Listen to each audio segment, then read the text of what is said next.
next guest, he really needs no introduction. Everybody knows who he is. You know him from that viral Kanye moment when he checked Ye for saying slavery was a choice. And now he's on to bigger and better things. He's hosting his own show. It's called Higher Learning with Van Lathan and Rachel Lindsay. He's also hosting a new investigative series called Hop Homicides. Van Lathan joins me now to talk about the series that airs on We TV. Van, my brother, is so good to see you. Good to see you too, man. How you doing? I'm good, man. Talk to me about Hip Hop Homicides. Why this project? Why now? It's an interesting thing. We talked about the show in 2019. Fall of 2019, I went to Mona Me Productions and talked to Mona Scott Young about it and had conversations with 50 Cent about it, our two great producers. And Mark, at that time, many of the guys that we covered in the first season of the show hadn't even been murdered yet. So the meetings happened the fall of 2019. Pop Smoke, FBG Duck, Mo 3, all of those guys, King Von, all of those guys get killed the next year. They get killed in 2020. Wow. So the show started off as an idea to explore a specific type of dysfunction that exists in hip hop. And then it became something we had to do based upon the reality that was around us. That is terrifying, man. The idea that, first of all, the idea that there's a particular type of dysfunction, I want you to unpack that for me a little bit. Because when we hear the story of pro wrestling, I'm a pro wrestling nerd, whole bunch of folk died. The whole Von Erich family is dead. Randy Savage is, we go down a list of pro wrestlers that are dead. We look in rock and roll, we see death. But there is something different about hip hop, both in terms of the number of people who die, the age they die, and how they die. Help me understand that. There's a tragic authenticity in the music that sometimes the music demands. The music demands a connection to, you can't be reflective of what's going on in street culture sometimes. You have to be of street culture. What people don't understand about that is, like a lifestyle or a mindset, it's not a light switch. You don't just turn it on and off. It's sort of grown in you, cultivated in you for years and years and years. And it wouldn't matter if you got $1 million tomorrow, you can't just turn it off. So sometimes what we see, particularly in the deaths of young rappers, are gentlemen who haven't had the opportunity, and women who haven't had the opportunity to actually mature past some of the childish things, some of the street things that they were exposed to in their youth. And when that happens, what you end up is somebody with the opportunity to change the life of their family, to change the life of their community, and put a whole bunch of people in a different light, losing their life. And we're not just seeing it in one place. We were in Dallas, we were in Atlanta, we were in Los Angeles, we were in New York, we were in Miami, we were in Chicago, obviously. So there's a through line there, and there's a conversation to be had. The show is not about investigating individual cases as much as it is an investigation of an entire cultural entity. And I think it's about time we talked about it. I'm glad you made that distinction, because some people are thinking this is going to be just like a true crime show where you just break down who died and how. But there's a deeper cultural analysis happening here that I think is important. What are we doing? You talk about authenticity politics from the rappers, but what about the fans? What about the audience? What about the broader community that watches this? Are we enabling the behavior? Are we part of the problem too? Without a doubt. Sure we are. People ask a lot of questions about a corporation's responsibility. And I just want to make sure that I'm very clear about this. I was in Chicago with a guy by the name of Pastor Corey Brooks, and he was talking about the money that he needed to get a community center across from Parkway Gardens, which is better known as O Block. I'm sure everybody's heard of O Block. And if you haven't heard of O Block, you should have heard about it, because it's almost like it's a microcosm of some of the things that are going on in neighborhoods that are underserved all over the country. And he was talking about the fact that he needs millions of dollars to build this community center. He's raised a lot, but he needs more. And it's my belief that the record companies should pay the rest of it, being that they're making millions of dollars over the product that's coming out of that particular apartment complex, project, whatever you want to call it, that's then leading to murals of those guys being painted in their own neighborhood. I think they should have to invest back into the kids there so they don't have to dodge a hail of bullets for the records that eventually get put out. Having said that, of course, there's a responsibility by the audience. A corporation doesn't do things morally. A corporation does things to feed its interests.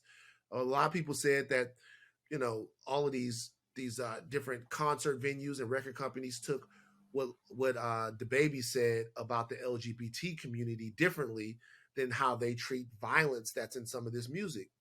There's a reason why. The reason why is that the violence that's in the music actually helps to sell it. We have to be honest about that. Yeah. What you saw was a community saying we don't want this reflected in what we see on the stage. And what you see by and large, I'm not indicting our community, but I'm saying there's a certain level of dysfunction that we're used to. So when we're hearing the music, it doesn't really freak us out as much, and it should. Man, I'm from Philadelphia. Thinking about PNB Rock, Yeah. who grew up just a few blocks from where I'm sitting right now, and I cried when he died, and I wasn't a fan of his music as much as I was a fan of him as a person. I liked him as a person. I respected him as a person, and I watched him grow into the artist that he became. And sadly, when that video came out and I bumped into it on Twitter by accident of him, slumped over on the ground after being murdered, it was devastating. We're losing so many young black men, and it's not just rappers we're losing. We're losing black men to violence all around this country. But what do you see as a kind of solution? Because the rap part we get, right? There's things we can do as consumers. There's things companies can do. There's a way that we can reward different type of artistry. But what about the fact that in some ways they're just reflecting the deeper crisis of black male death in this country? Yeah, we have to get motivated, and we have to invest into these black boys. And when I say invest into them, Mark, we have to care. Mm. I just there's no way to put a lot of fancy adjectives around it, man. I was all over the country with this thing, and we have to care. We have to care. Now, we could have a long political and socioeconomic conversation about what America owes black people. And we would start talking now, and you know what I mean? We would Right. continue to talk in perpetuity about that. There's no way to really put that into one conversation.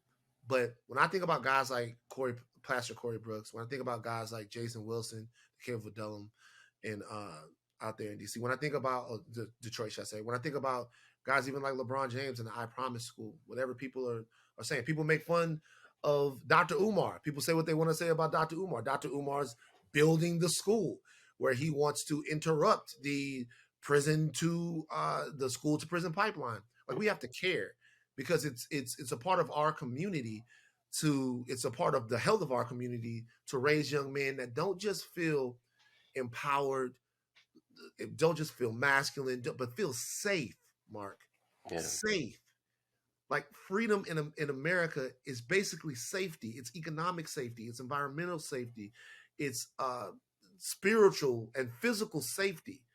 Like, these young boys, they don't feel safe, and they're trying to make themselves feel safe by the guns that we see. They're trying to make themselves feel safe by the hypermasculinity and the toxic masculinity that we see. It's just letting everyone know that they're not the ones to mess with. That makes them feel better about themselves. We have to make communities to make our young brothers feel safe.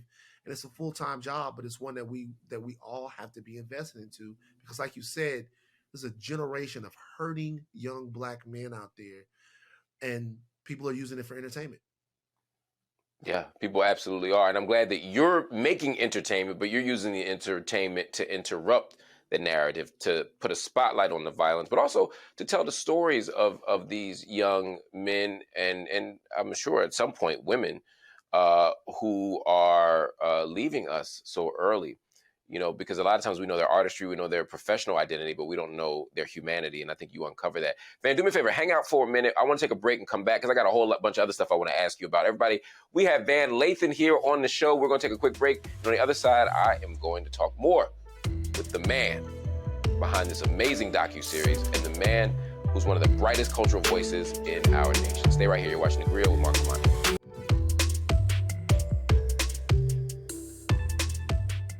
Welcome back to The Grill with Marc Lamont Hill. We've been talking to Van Lathan. He's hosting a podcast. It is called Higher Learning with Van Lathan and Rachel Lindsay.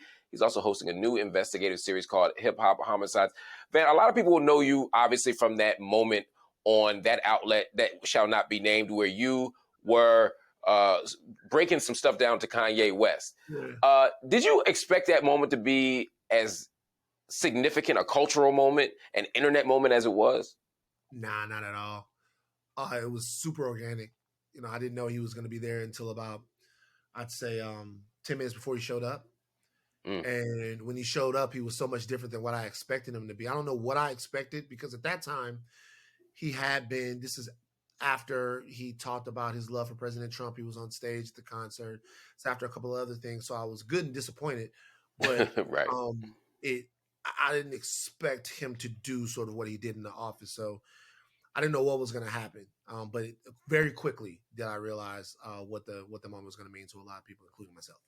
Man, I think part of it was not just that you broke it down to him why he was wrong, but you spoke to it at an emotional level. You said to him how it hurt you. Yeah. That was significant, man. I don't know if we see a lot of black men in public speak from the place of emotion and other than anger, right? To say that, brother, these actions made me feel like this. How hard is that to do in public space as a black man? I've been through some unique mental and spiritual journeys, so it's not as difficult for me, but it would have been impossible for, say, my father. Mm. Um, and I think being in close proximity to my father, who's passed on now, I saw that in order for me to be able to function and move around, I was going to have to come at it a different way. You know, I'm a great big guy. So when I come into a place, I want to make sure that people know that my size and what I project is safety. It's not an incubator for any bull crap. Like, I'm not going to take any of that. I'm not going to make you feel good around me if you're attacking me or if you're in some way coming at my culture. I'm not anybody's boy, but part of being a man is making the people around you feel safe and being able to express yourself to them authentically. And at that point, remember, I'm a decade into being not a Kanye West fan, but a Kanye West disciple. You know, I Hmm. was in South Louisiana when he said that George Bush doesn't care about black people. And at that time, when we were down there, we felt like George Bush didn't care about black people. So we gave him this great big cultural gun. He became not a rapper, but a cultural weapon. It's like something that you couldn't take your eyes off of. And then it was just interesting that at some point we ended up staring down the barrel of that gun, and now he's pretty much turned it on everybody. Have you spoken to him or heard from him since? We spoke a little bit later on that summer.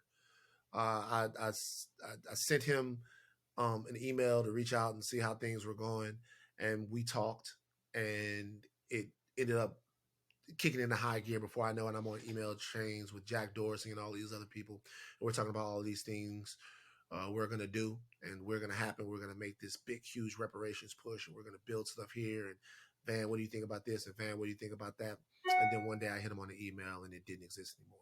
So that was my whole story with Kanye West. That doesn't sound surprising. When you saw the latest wave of controversy around him, and what appears to be a kind of public unraveling, how did you make sense of it? So I no longer care about what he says. Hmm.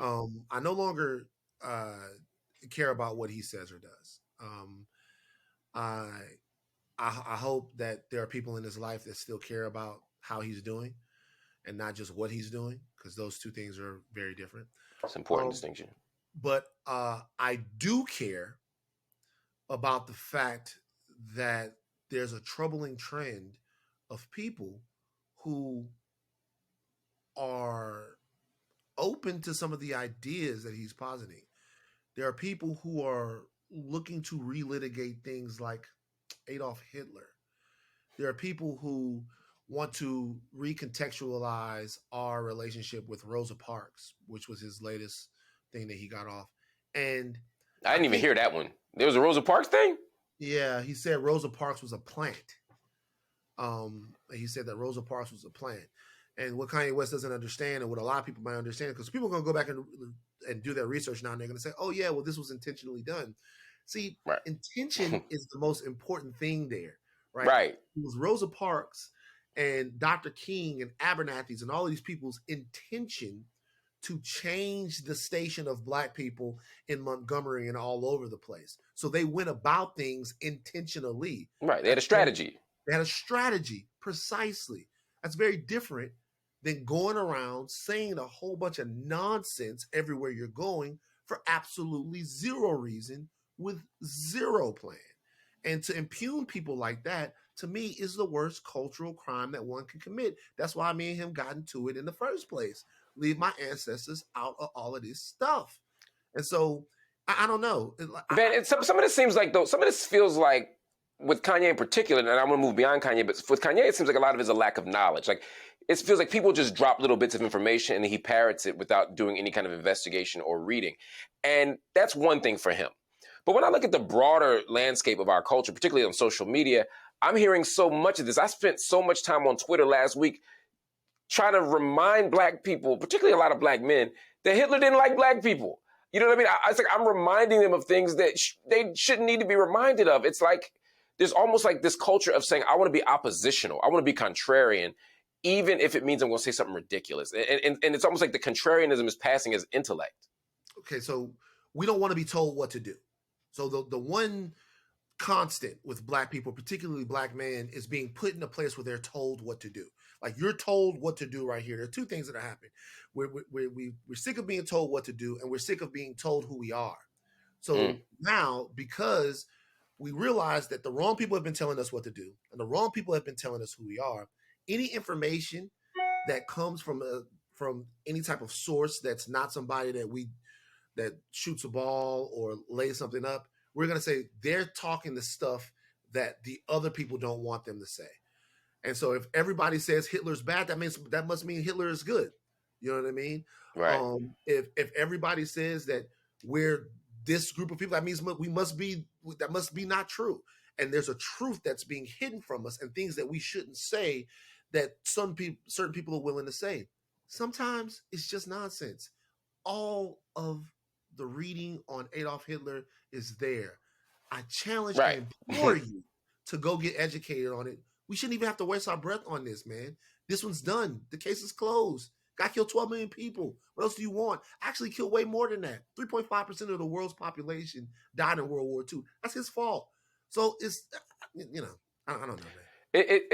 I guess I'm frustrated. Part of my questions towards you is because I'm so frustrated with where we are. There's so much amazing stuff happening in our culture. There's so many amazing people, so many bright spots. But we just got so much work to do. One of the places where we do that work is your podcast. Before we go, real quick, tell me about your podcast. Tell everybody about your podcast, Higher Learning. Higher Learning with Van Lathan and Rachel Lindsay. It's more Rachel Lindsay and Van Lathan because that's an amazing sister. It really is. Every Tuesday and Friday on Spotify, the Ringer Podcast Network, wherever you get your podcast. It's just us. It's some laughs, some fun, some political and cultural analysis, but also a little bit of the BS that makes us who we are, man. We invite you guys to come have a good time with us. We're doing it every day. We definitely gonna be talking about Lil Fizz on Friday. Woo! We know more about Lil Fizz than we ever needed to know. I saw him trending. I hit the button. I found out why he was trending, and I logged off. And that's all. That's the best thing I could do for myself that day. That's self-care for me, man. Bro, I gotta run, man. But yo, everybody, make sure you check out the podcast. You don't want to miss any of that. The Lil Fizz stuff, but all the brilliant analysis that they offer. And also check out this amazing new investigative series. It's called Hip Hop Homicide. It airs Thursday, 9 p.m. on We TV. My brother, thank you so much for joining me. Always, man. Love you.